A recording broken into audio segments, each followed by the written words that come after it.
Mais uma vez, bom dia, alunos do primeiro ano.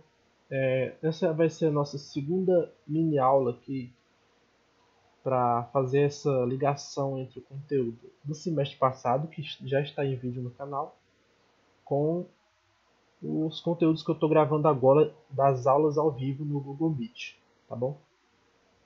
O conteúdo de hoje vai ser modelos atômicos. A gente vai falar sobre modelos atômicos, né, como foi que aconteceu a evolução deles até o modelo atual que a gente tem, que é o modelo de Rutherford. Mas vamos lá, vamos por etapas. Os primeiros modelos atômicos, eles já começaram a surgir de teorias lá na Roma Antiga e tudo, certo? Com os filósofos. Eles acreditavam que o átomo ele era uma partícula indivisível, que essas partículas, elas de várias substâncias, elas formavam a matéria que a gente conhece, né? Então, a partir dessa primeira ideia do que era o átomo, como esse modelo indivisível, Dalton, já na história já moderna, né, de 1803, ele, ele elaborou uma teoria que dizia justamente isso, que o átomo, ele, era ele que formava a matéria que a gente conhecia, e esse átomo ele era uma partícula esférica, maciça, indivisível e indestrutível, né? Como está aqui embaixo. Certo? E aí, para esse modelo, ele deu o nome de modelo da bola de bilhar. O que é uma bola de bilhar? Bola de bilhar é uma bola de sinuca. Né? A gente sabe que a bola de sinuca ela é uma bola bem rígida, ela é totalmente uniforme, né? Uma esfera, e ela é resistente. Então, o Dalton ele baseou, ele comparou esse modelo atômico com essa bola de bilhar. Então aqui tem algumas representações que Dalton criou para os átomos na época. Né? Aí ele tinha aqui ó, hidrogênio, ele representado por essa bolinha, né? Círculo com um pontinho no meio, o carbono, uma bolinha preta, a alumina, que é uma substância que hoje a gente sabe que não existe, né? Que é o alumínio, mas ele acreditava que existia essa alumina. Então tá aqui ó, a representação dela e por aí vai, né? O chumbo, a potassa, né? Que era outra substância que ele acreditava que existia, mas que a gente hoje sabe que, na verdade, o que ele achava que era a potassa era uma substância que vem do potássio, o cobre e por aí vai. Então aqui estão as substâncias que ele representava na época. Então, o Dalton ele começou a representar reações e substâncias, né, ligações químicas entre esses átomos. Então ele representava que a água, como o hidrogênio e o oxigênio, ó, só que ele representava um de cada, né, a amônia, o óxido carbônico, né, que é o CO, né, o monóxido de carbono, e por aí vai. Lembrando, pessoal, que apesar de o modelo dele ser um modelo que a gente hoje sabe que estava errado, mas ele não é um cara burro por causa disso. Na verdade, o modelo dele era o modelo mais avançado da época dele. Então ele era extremamente inteligente, o cara que conseguiu dar um passo à frente na ciência na época dele, entendeu? Na época não se sabia, não se tinha um modelo atômico, então ele criou isso. Então ele, deixa eu descer aqui, algumas pesquisas, né, alguns experimentos com os átomos demonstraram umas coisas interessantes, certo? Que começaram a ir de encontro a esse modelo do átomo de Dalton. Os caras pegaram um tubo de vidro, colocaram um feixe, certo? Aqui vocês estão vendo que tem esse laser verde aqui, ó, correndo. Esse feixe é de partículas, são de partículas. Depois ele foi perceber que essas partículas elas não eram neutras, né? E aqui ele botou dois polos, negativo e positivo. E ele percebeu que quando esse feixe passava no campo gerado por esses dois polos, o feixe ele se curvava para baixo. Ou seja, se você tem aqui um polo positivo e outro negativo, e esse laser está se curvando, a gente percebe que esse laser ele deve ter um polo também, porque ele está sendo atraído pelo positivo e repelido pelo negativo, como se fosse um ímã, que é repelido pelo polo negativo, né? Por exemplo, se você pegar um ímã, botar os dois negativos de encontro, né, um com o outro, eles vão se repelir. E o negativo ele vai ser atraído pelo positivo. Então ele percebeu aí que haviam partículas o quê? Negativas aqui nesse feixe, nesse laser aqui. E isso ia de encontro à ideia dele de uma bola de bilhar que era totalmente neutra e indivisível. Aí Thomson criou um novo modelo para poder, que respeitasse esse experimento. O que ele fez? Ele criou um modelo que tem um campo, como se fosse um pudim, certo? Que é a ideia do pudim de passas, é um campo aqui, uma massa positiva com pequenas partículas negativas, que seriam as passas, certo? Deixa eu mostrar aqui para vocês um pudim de passas aqui. Então, o que é um pudim de passas?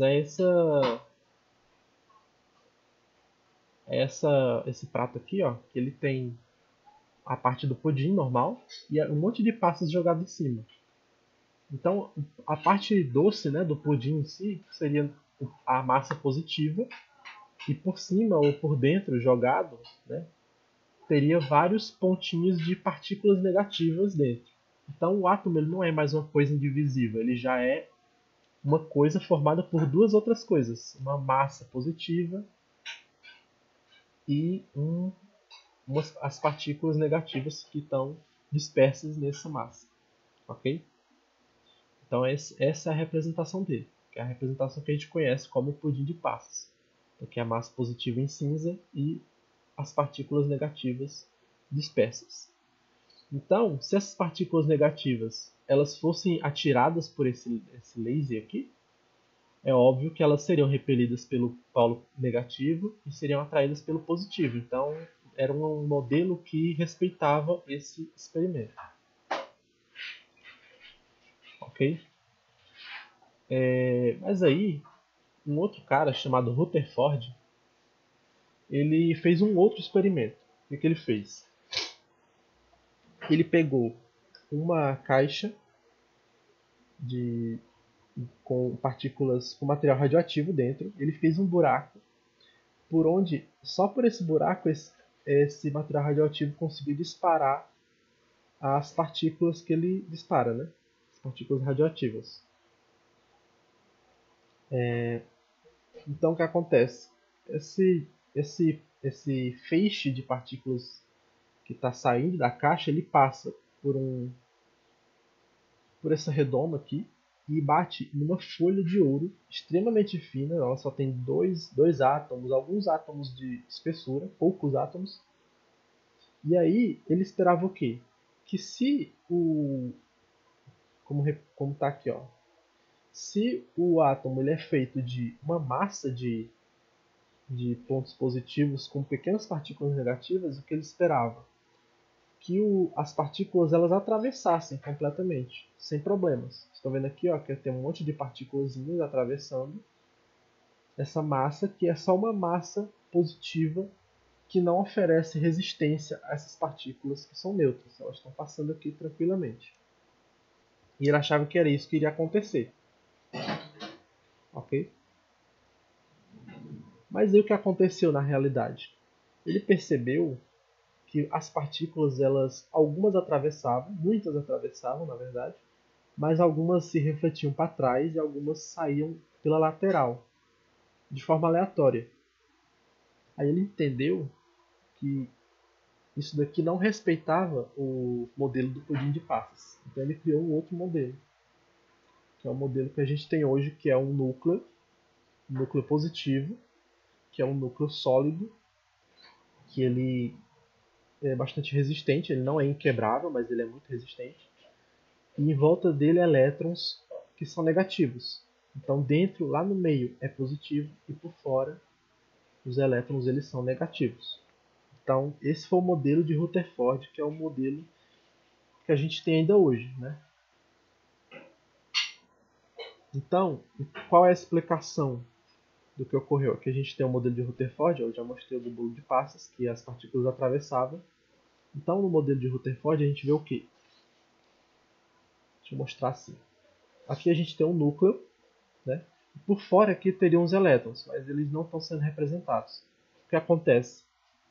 Quando você dispara as partículas, muitas vão atravessar, ó, as que estão aqui por fora elas atravessam, mas as que estão no meio, passando perto são repelidas. E aí o resultado, ó, vocês podem ver aqui nos pontinhos rosas, que os pontinhos muitos vão atravessar, vão passar direto.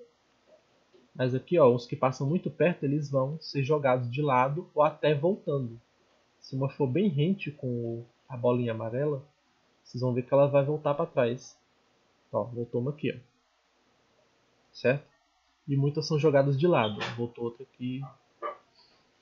Então isso respeita o experimento que o Rutherford fez e aí ele criou esse modelo, tá? E esse modelo é o que é o mais parecido com o que a gente tem hoje, com o que a gente tem como modelo atual. A única diferença é que na época aqui ele só tinha acesso, né, a experimentos que demonstravam partículas positivas e negativas. Mas após alguns experimentos com as massas dos átomos, se percebeu que existia uma outra partícula que não estava sendo contada. E essa partícula são as partículas neutras. Aí hoje em dia a gente tem esse modelo aqui que é o mais correto, certo? Que são as partículas positivas aqui em preto, as partículas neutras em verde, ou vice-versa, né? E as partículas negativas em amarelo. Então o preto seria o próton, os nêutrons seriam os verdes e os elétrons os amarelos. Ok? Espero que tenha ficado claro. Como eu falei da outra vez, eu estou tentando fazer umas aulas mais rápidas, né, para não tomar muito tempo. Se ficar alguma dúvida, voltem, reassistam a aula, entrem em contato comigo ou com os colegas e tirem as suas dúvidas, perguntem, para que vocês consigam começar a acompanhar as aulas gravadas do Google Meet, tá bom? A próxima aula já é a aula do Google Meet. Eu estou fazendo as aulas, apesar de estar gravando depois das, né, não estar gravando na ordem das aulas em si, mas eu estou colocando as datas como se fossem as datas que eu dei as aulas. Então vocês vão ver que essa aula aqui, se eu não me engano, é do dia. Deixa eu conferir aqui a data. Do dia 10, eu acho. Do dia 17, alguma coisa assim. E a próxima já vai ser do dia 24. Aí vocês vão ver aí que elas vão se organizar pela data do conteúdo, certo? A próxima, no caso, é a de. Deixa eu descer aqui para ver. Aqui. Classificação dos elementos na tabela periódica. Na próxima aula, que já é gravada ao vivo, tá bom? Um bom dia a todos, tá? Mais uma vez, se tiverem dúvidas, entrem em contato, tirem suas dúvidas e até a próxima.